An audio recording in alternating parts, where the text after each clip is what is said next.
Good evening, All Saints friends, family, and community members.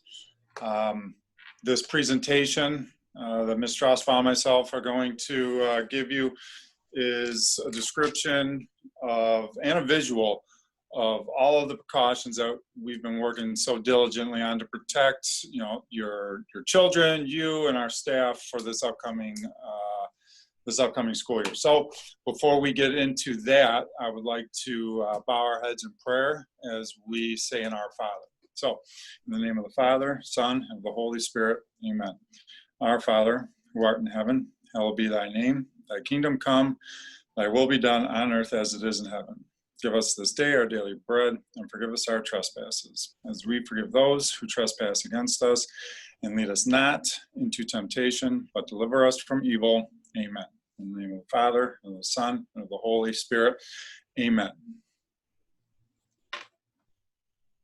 So, as I said, we're going to go through a lot of the stuff that we put together. I know that all of you have been waiting for this, and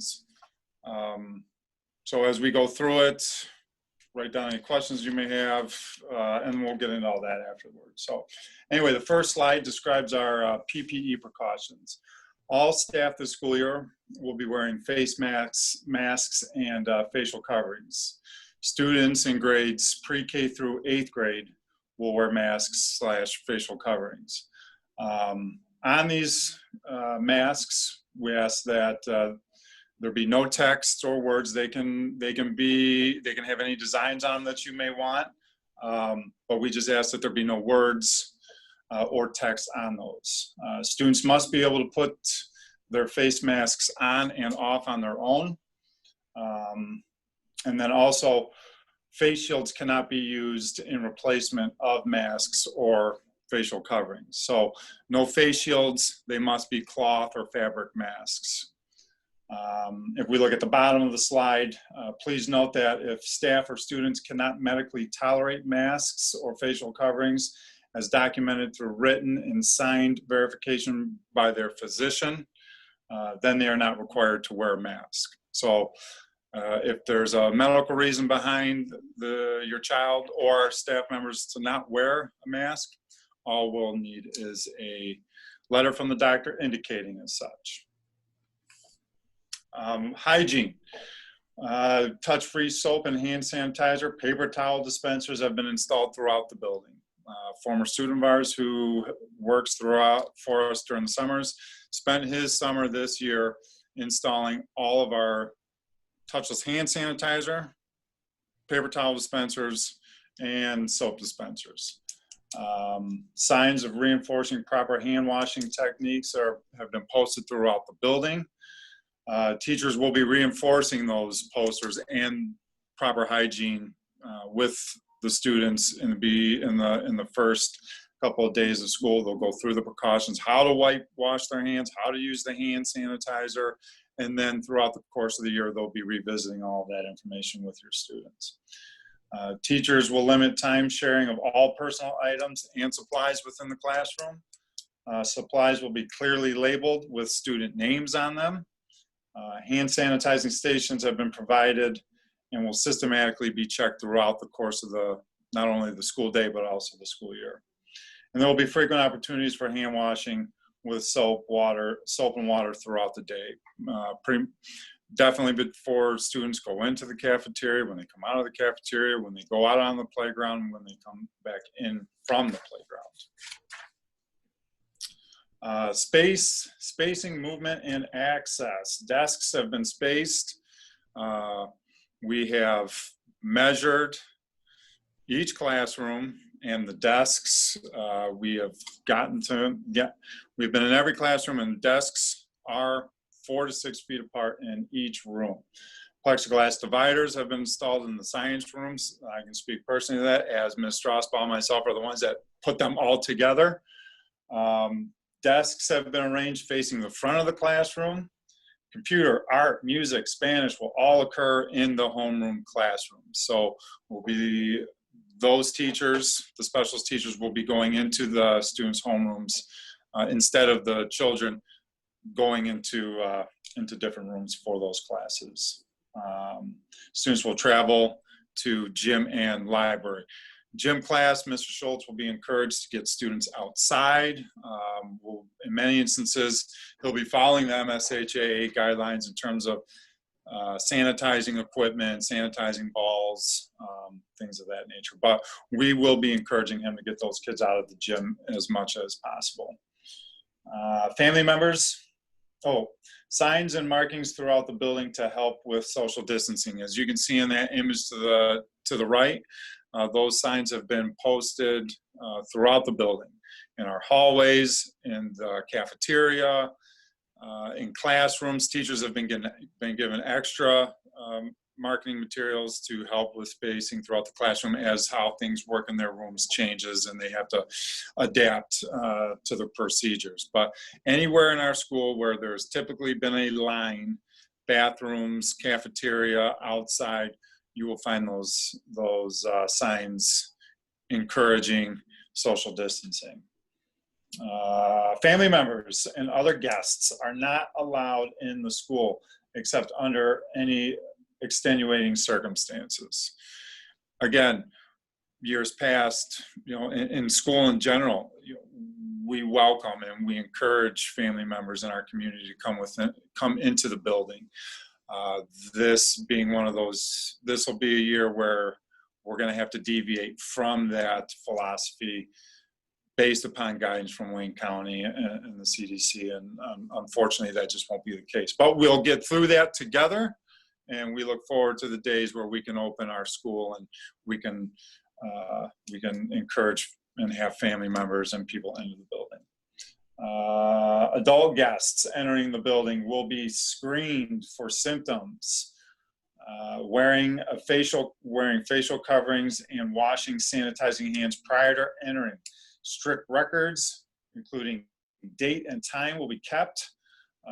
Non-school employees and other visitors entering and exiting the building. So essentially, when you come to the building, you'll get buzzed in, and then in the vestibule there, we will have a station there'll be extra face masks, there'll be hand sanitizer, the screening, the symptoms log will be there. Once you're allowed to enter into the building, you'll proceed down the hallway where we have the hallway marked.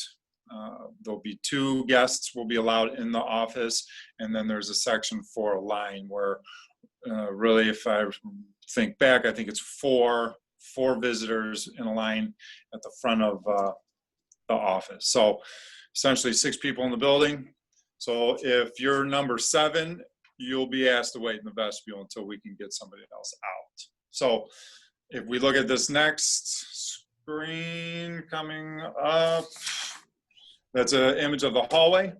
You can see where we've taped arrows in both the first hallway and the second hallway, just helping kids with identifying and reinforcing the thought and the idea of this is the direction of which travel is supposed to take place in these hallways. So, and if we look at this one, that's what I was talking about earlier, where we have the markings for visitors outside of our hallway, or I'm sorry, outside of our office.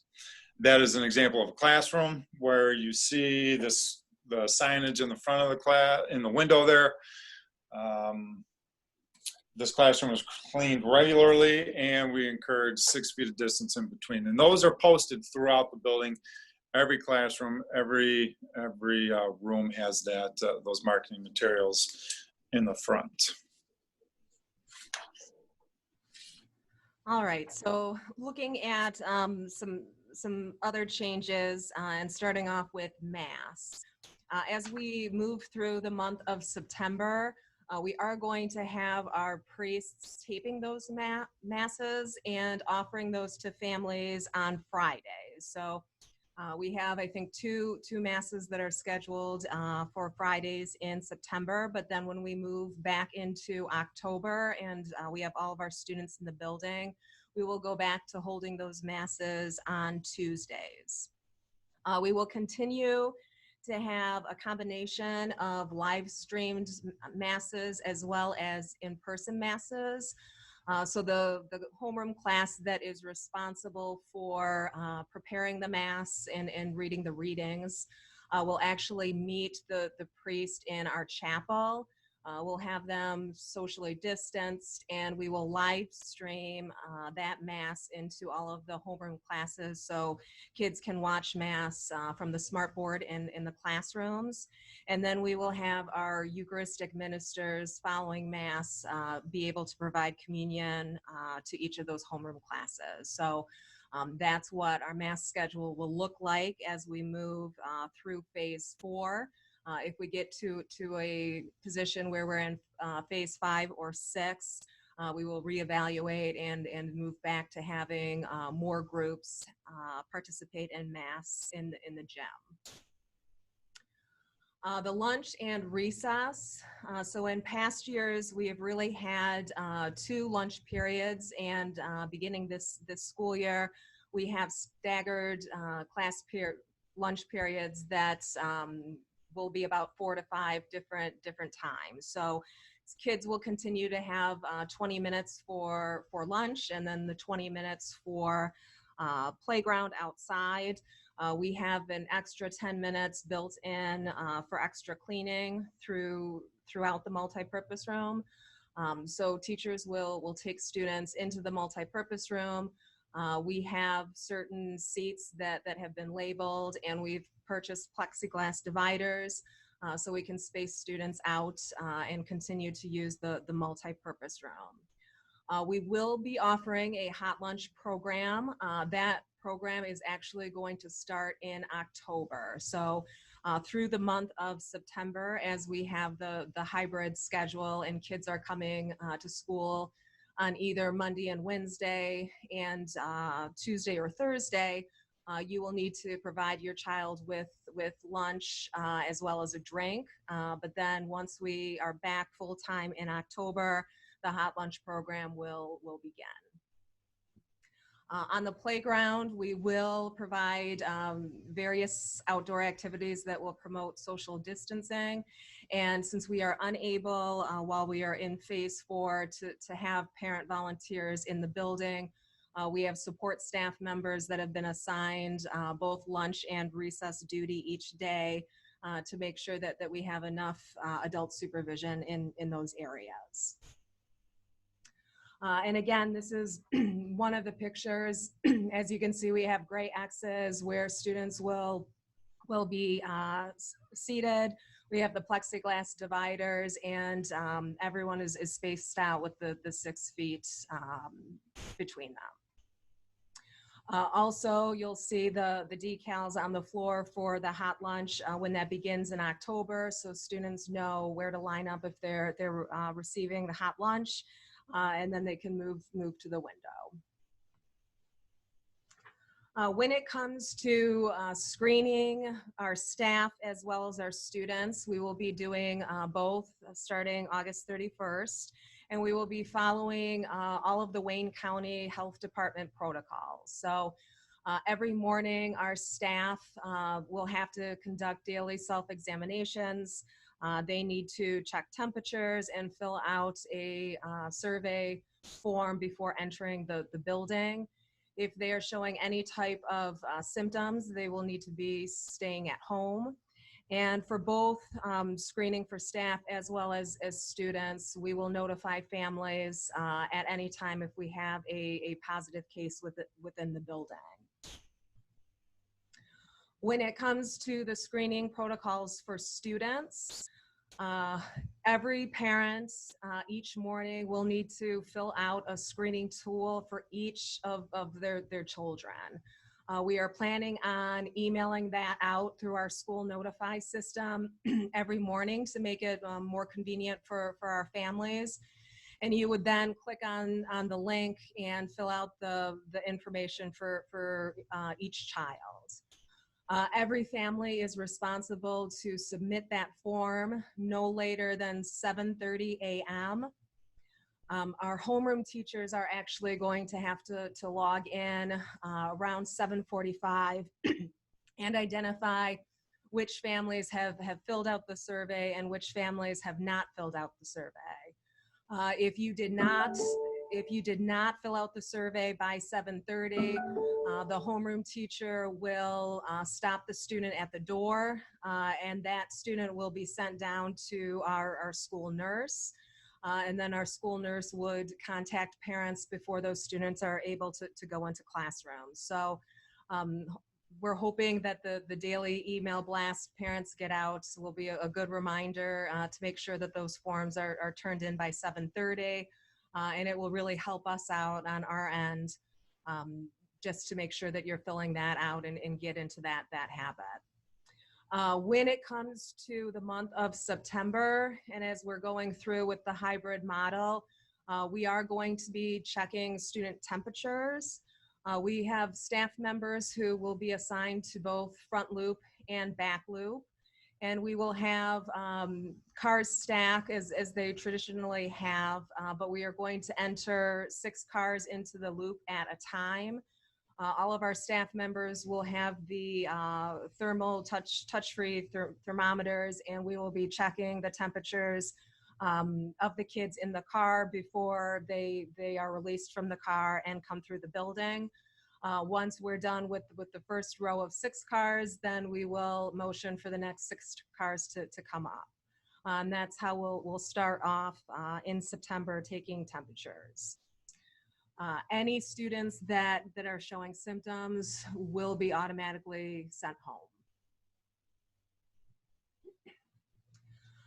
For the upcoming school year, we have hired a school nurse that will be in the building Monday through Friday throughout the day. There are a lot of policies and procedures and paperwork. So this person is going to be specifically in charge of checking symptoms and getting letters and communication out to families. We do have an additional sick room in the building. For those of you who have been in our front conference room in the front of the building, that is now our new sick room. So I'll show you a couple of pictures in just a minute, but that is where students who are showing any of the symptoms listed on the screen would go. The school nurse would then be contacting parents for pickup, and then students would be walked to the door, the front door entrance, to be picked up. And again, this is a picture of the conference room that's been turned into the new sick room for next year. We have the 2 cots. The school nurse will have a face shield and proper masks that Wayne County is requiring, and all of students who are showing symptoms will go to this room. We still continue to have the sick room that is attached directly to the main office, and students, if we have injuries on the playground, or if we have students who come to the office to take medication, those students are still going to the main room. This is just the separate room for symptoms for COVID. All right, so cleaning, but before cleaning, I just, I wanted to say, this would be my 3rd school year here. And so every year that I've been here, that room has been something different. So the first year it was an office. The second year we used it as a meeting area. Now it's a sick room. Now, hopefully next year, there will be no need for a sick room. And the possibilities are endless. I don't know. I mean, I'm hopeful maybe I can finally get like a staff game room or something along those lines. But anyway, so cleaning. A lot of the emails and the conversations that I've had, and I'm sure Ms. Strasbaugh as well, from parents, has been regarding cleaning. Well, what are you going to do, Scott? What are you guys going to do about cleaning these classrooms? What are you going to do about cleaning after lunch period? What are you going to do about cleaning the playground equipment? Well, frequently touched surfaces, including light switches, doors, benches, and bathrooms, will all undergo frequent cleaning. We'll be using, we'll get into that one. The library, the gym, the multi-purpose room will all undergo cleaning after every class period. Student desks and frequently touched surfaces will be wiped down by teachers. Students will not be cleaning surfaces. All of our staff will be the ones that will be handling the wiping down and the sanitizing of all frequently touched surfaces, or, quite frankly, all surfaces. Children will not be, that will not be a responsibility that they will fall upon them.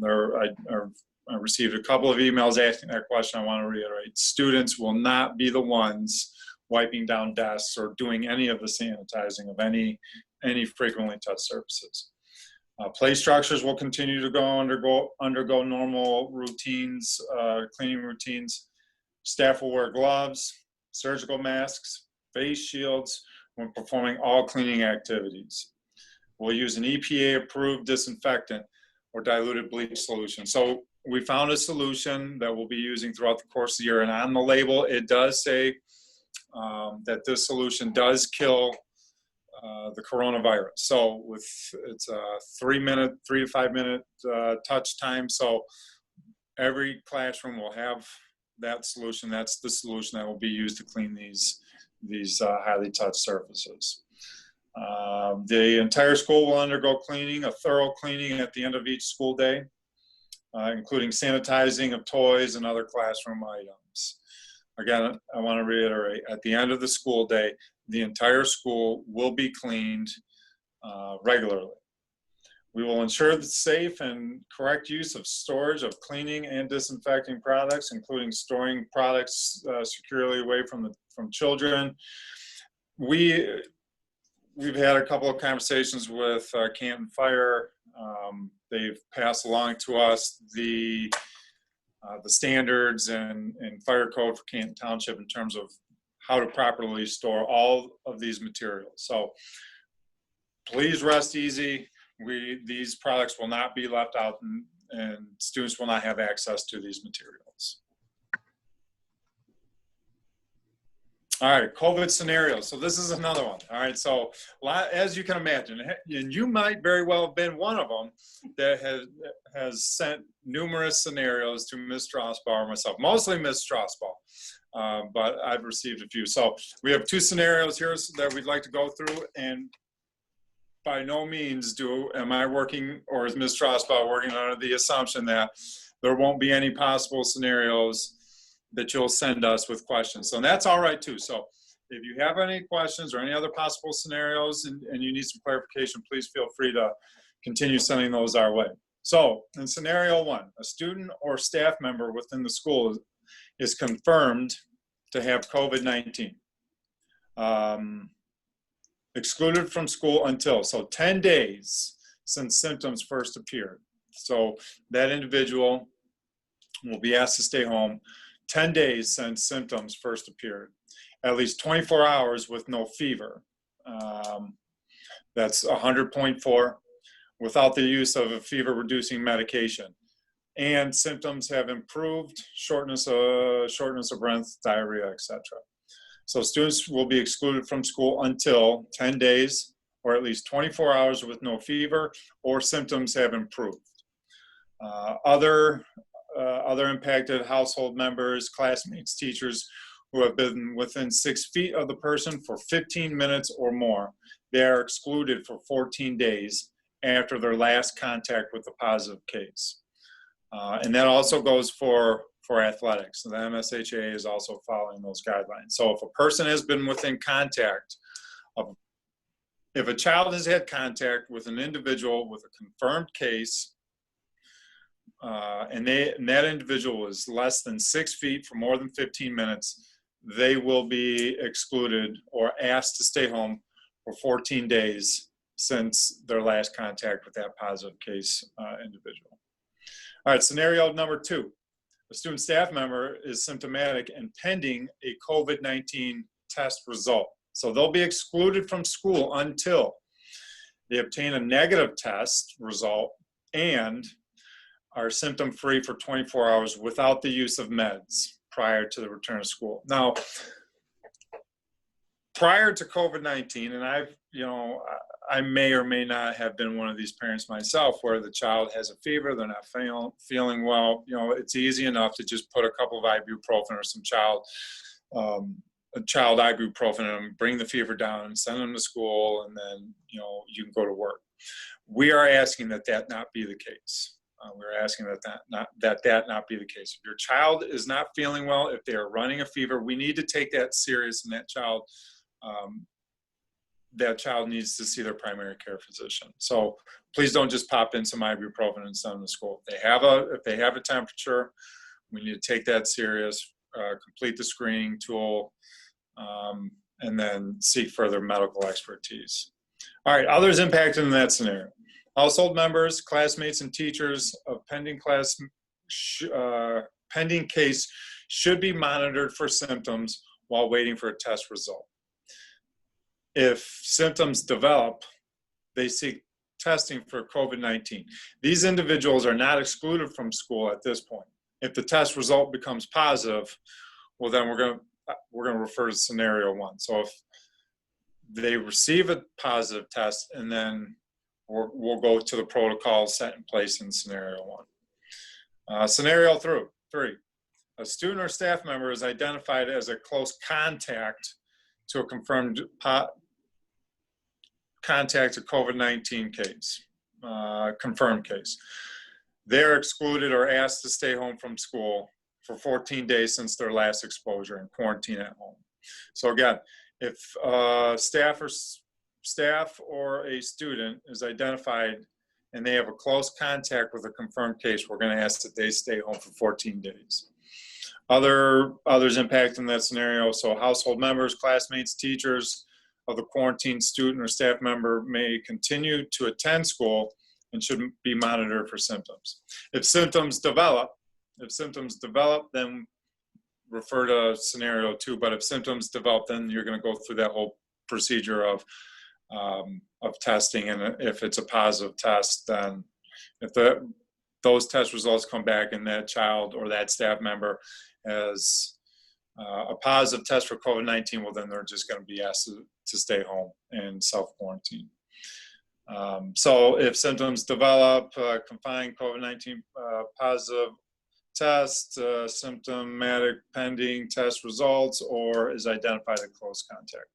Scenario 4, household members have been confirmed to have COVID-19. They will be excluded from school until the student or the staff member who lives in the same household as a COVID-19 positive person is excluded from school until 14 days have passed after the last date of the close contact. That's the key. 14 days have passed after the last close contact with a household member. These slides will all, and I'm sure there's going to be plenty of information or plenty of questions. And I don't know how good of a job I did in terms of actually explaining that to you, but please just go back through the slides and go and review those slides and see if any of that information is cleared up, or any of your questions are cleared up. If not, just shoot us an email, give us a call here at the school, and we'll do our best to answer those questions. All right, scenario 5. A household member is symptomatic and is in close contact of a COVID-19 positive case and is pending results. That individual is excluded from school until the test results of the symptomatic close contact household member are in. If the household member is positive, we're going to refer to scenario 1. If the household member is negative, the student can return to school. In scenario 6, a household member in close contact is known. If the household member is a close contact to have a positive COVID-19 case, student can remain in school and is monitored for COVID-19 symptoms. They'll be excluded from school if the symptoms develop in the household member. They are encouraged to seek testing for the COVID-19 test, or they're encouraged to seek testing for COVID-19. If the student or staff members should refer to scenario 5 for pending results. Again, the staff members should refer to scenario 5. Policy is not in effect during phase 4. Chronic tardy policy. Now,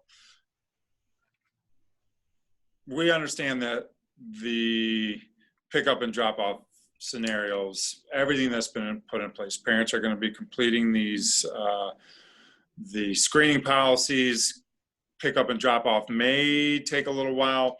So the chronic tardy policy will not be in effect. Service policy, parents, obviously, with service hours, it's going to be, with not allowing parents into the building, it's going to be really hard for you it's going to be really hard for you to get your hours in. So the service hours policy is in effect for this school year. School visitors, obviously we talked about that earlier on.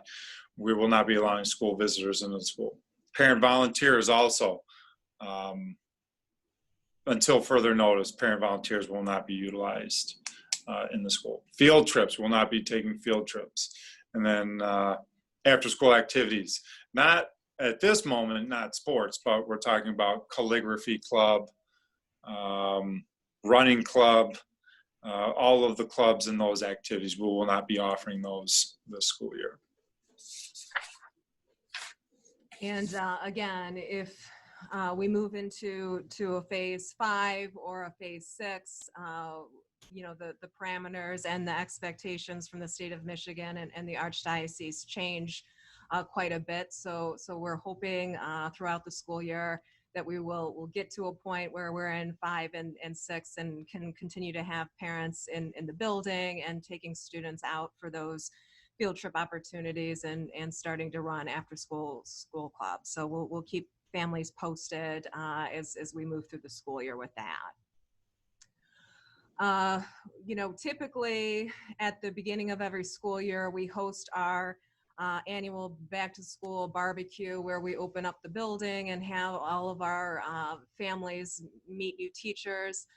Obviously, with the current state guidelines, we are unable, with a community so large as the All Saints, we're unable to have that event. So the next few slides, we just wanted to talk a little bit about the next upcoming 2 weeks and what parents can expect when it comes to communication home. So if you are a family of an early childhood or a kindergarten student, you will be receiving a postcard from the new homeroom teacher, and parents will also be receiving an email from that teacher. Our teachers are going to be putting special videos together, and those again will be provided to families so students have the opportunity to see the classroom, to see the teacher, and to find out more about the class. Families will also be receiving a Sign Up Genius form so we can have individual family appointments the week of August 31st. Each family would sign up for a half-hour time slot, and moms and dads can bring their early childhood or kindergarten student to the building. You would meet the teacher and the classroom aide outside, and then the teacher would bring the child in so we could do some initial assessments, the Bergantz testing for kindergarten before the school year starts for them. That would be the perfect opportunity if you wanted to bring in the supplies for the school year to bring those to those individual meetings. So you should be receiving that information later this week or early next week. When it comes to students in grades 1 through 8, we are going to have a reveal day, which was typically the date of the back to school barbecue. So that's going to be Thursday, August 27th. Again, families are going to be, and students will be receiving a special video from their new homeroom teachers. Families will also be receiving a homeroom list through email. We've had several families wanting to know what students will actually be in the homeroom classes with other students, so that information will be provided. And when it comes to supplies for the school year, we are asking families the first several days of school for students to bring those supplies in and just make it manageable for them to carry.